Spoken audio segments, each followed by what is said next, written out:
The woman in this video is an absolute menace to society. Let's watch.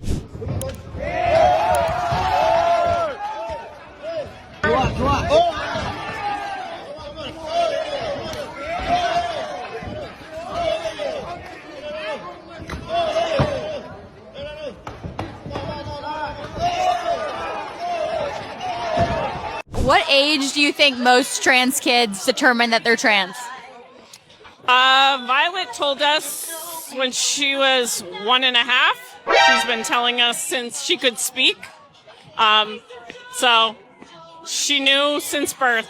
1.5 years old, ma'am. Are you talking about the being that just learned to walk several months before that? Are you talking about the being that still poops on themselves by accident? Are you talking about the little being that wears diapers and doesn't know how to add or subtract as of yet? Are you saying that those little things have the ability to determine that they're male or female just by looking at themselves? Are you telling me that these little beings have the ability to determine what their sex is? You're crazy.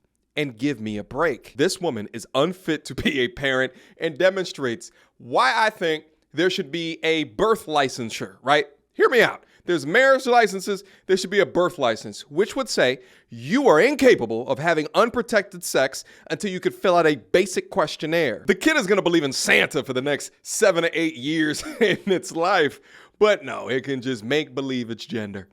Got it. The crazy issue about it is that these children are victims to these crazy ass parents indoctrinated into the society that some believe that there are infinite amount of genders or that your sex is different than your gender. Now, can I believe that maybe there's an abnormality in your brain that can make you believe that you're in your incorrect body?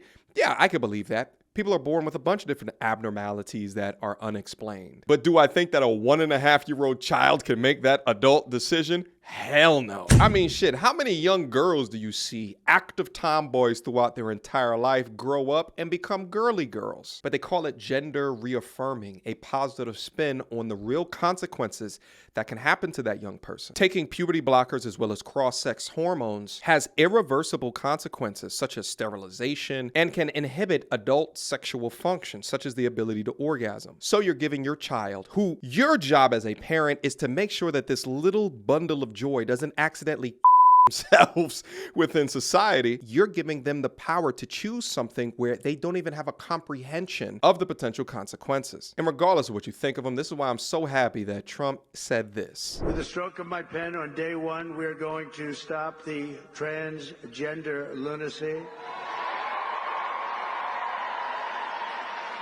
And I will sign executive orders to end child sexual mutilation, get transgender out of the military and out of our elementary schools and middle schools and high schools.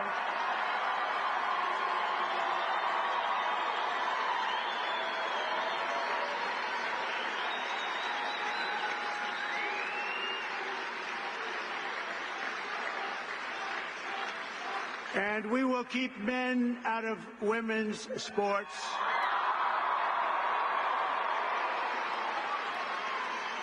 And that will likewise be done on day one. Should I do day one, day two, or day three? How about day one, right? Under the Trump administration, it will be the official policy of the United States government that there are only two genders, male and female.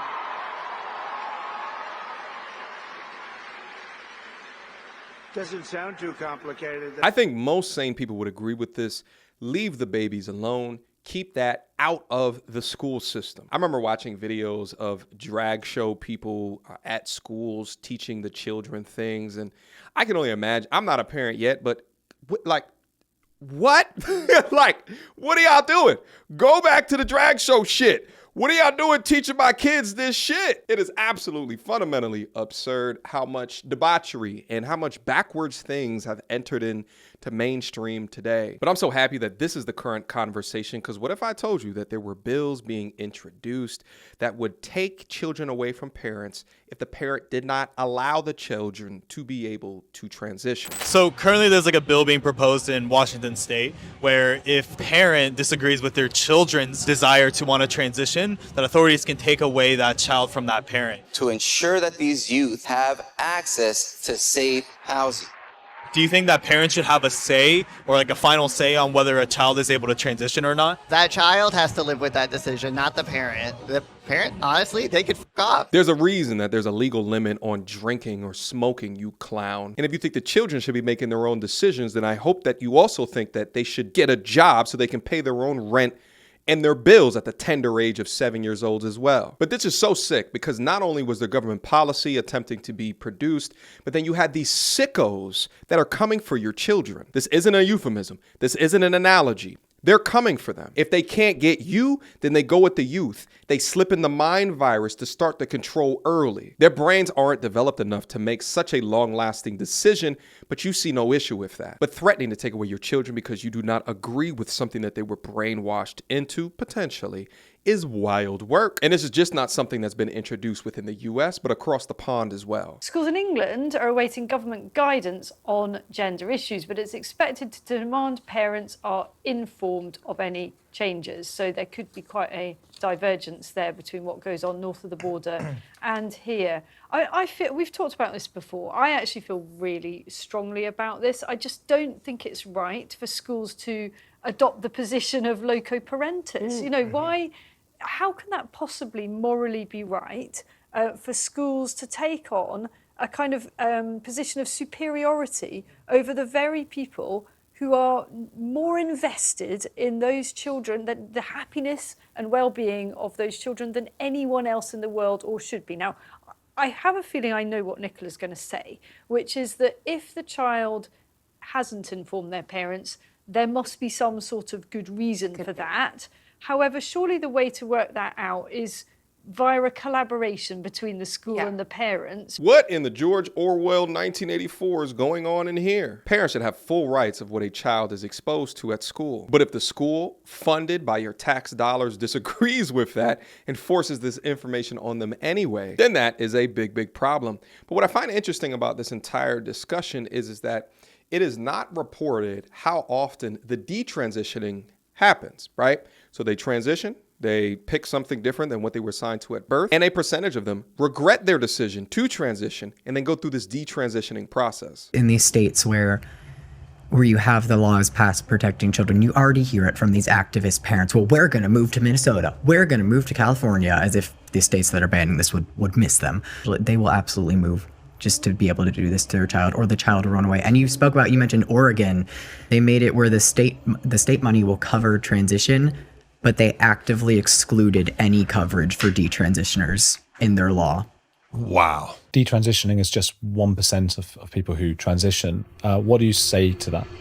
I'd say it probably used to be. When I started my transition, I actually looked into this. I was like, okay, so are there people that, and this was about a decade ago I transitioned. I said, are there people that regret this? It was very difficult to find any stories. Now you have thousands of kids. And of course, only a tiny fraction of people who really go through that are going to want to put their story out. So you can only assume it's like 10 times that. Because unfortunately, we have a crisis in this country with mental health professionals that would rather quickly, sign a thing and get you on pills, even though it may not be your problem. For me, I also experienced that. I experienced walking into a doctor's office and they gave me a prescription for estrogen and sort of a roadmap for future surgeries within 30 minutes max. And it was only by the luck of, a roll of a dice that this ended up being what was right for me personally on an individual level. But unfortunately, a lot of people are falling through the cracks, children and adults, a lot of autistic children. I have 2 giant scars across my chest that remind me every day that I was butchered by the institutions that we all thought we could trust. I went to my surgeon because I was desperate for answers, and he just told me,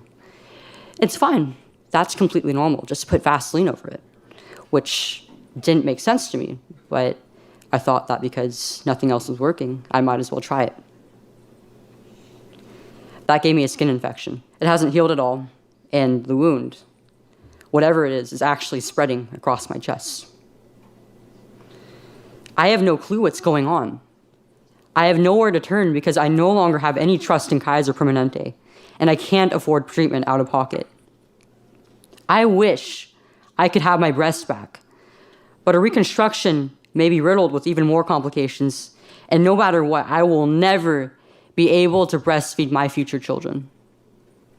Those organs are gone forever. Gender dysphoria of the type that you described is relatively rare, but if you leave kids alone till they're 19 or 18, 80 to 90% of them settle into their biological identity, although about 80% of them are also homosexual in their orientation. The pathway for him, before this was all politicized, was you'd have a child who was gender non-conforming temperamentally, somewhat like you were. You didn't have a pattern of female interests, and then prone to depression and anxiety, and then that combination would produce this gender dysphoria, and that would become quite intense around the dawn of puberty. But if you just backed the hell off and waited, those kids would settle into their body, but generally adopt a homosexual orientation. And to all of this, I say, let's bring back rational thinking and common decency. Children need to be loved by parents with common sense and not lied to by teachers and politicians with an agenda. More often than not, if you don't have them transition early, they will settle in later on in life. It's funny how that happens. Now, to end off this conversation, which I will admit was a lot more heavy than I usually go over on these YouTube streets, I wanted to go through some of the comments about the original woman, the crazy woman, who thinks that her 1.5-year-old child told her something of valuable information, because these comments are hilarious. I have a 2-year-old, and I can guarantee with 100% certainty that he has no clue what that even means. He runs around screaming cucumber and jumps on my couch all day. These kind of people shouldn't even reproduce, LOL. The child abuse button. Hold on, let me click this one for you. Parents who allow this should be locked up for child abuse. Let me like on that one as well. I was a huge tomboy until about 14, 8th grade. Couldn't get me an address or to curl my hair. Now at 25, I'm a huge girly girl, just like Jordan Peterson said. A lot settle in. Totally possible. I've been saying I'm a princess since I was 2, so bow to me, peasants.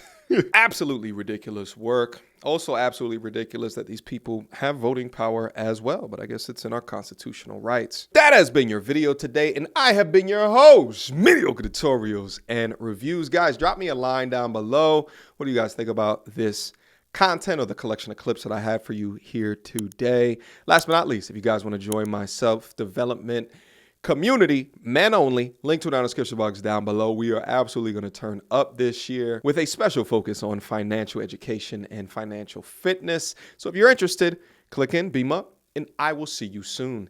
Until next time, YouTube, peace.